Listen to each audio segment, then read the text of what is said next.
an elusive recluse in Paris. Professor John Strugnell and Frank Cross were at Harvard University Divinity School.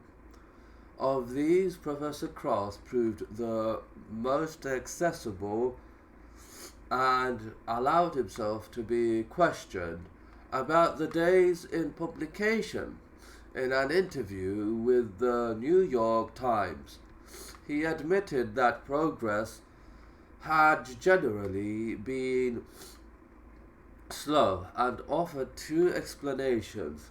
Most members of the team, he said, were engaged in full-time teaching and could get to Jerusalem to work on the material only during summer holidays, and the scrolls that have not yet been published, he added, are so fragmented that it is difficult to fit them together, much less translate them.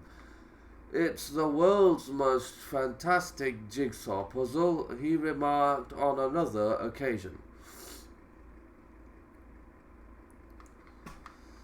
It would, of course, be rash to underestimate the complexity of the work in which Cross and his colleagues were engaged. The myriad fragments of Qumran texts do indeed constitute a daunting jigsaw puzzle.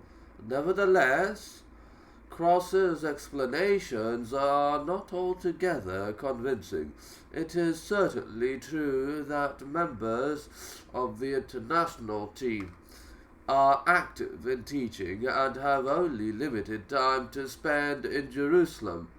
But Cross did not mention that most of the work now being done on the scrolls is done with photographs which do not require the researcher to travel anywhere. In fact, the state of photography at present often makes it easier and more reliable to deal with photographs than with original parchments.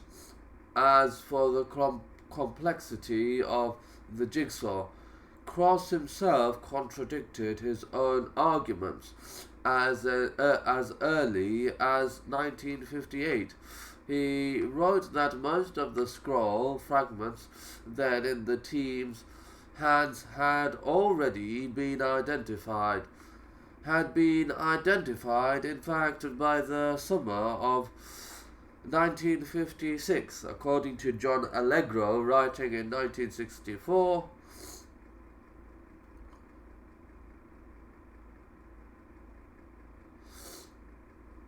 Assembly and identification of all K4 material.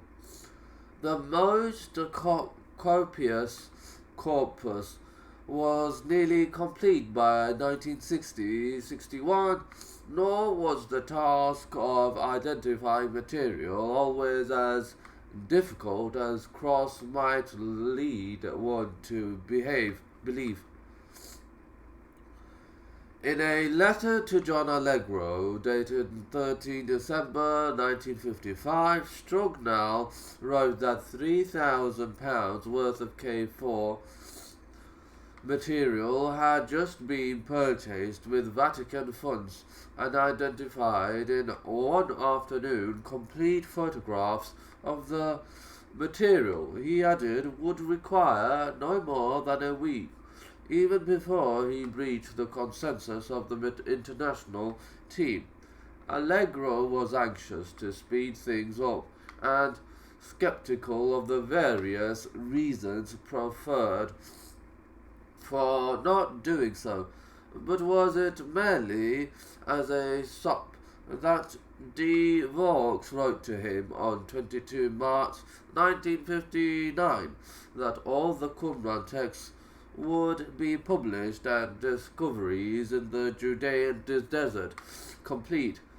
By the middle of 1962, the date scheduled for Stroganow's concluding volume in the same letter, DeVolk stated that work on the original text would be finished by June 1960, after which they would be turned over to the various institutions that had paid for them. Today, more than 30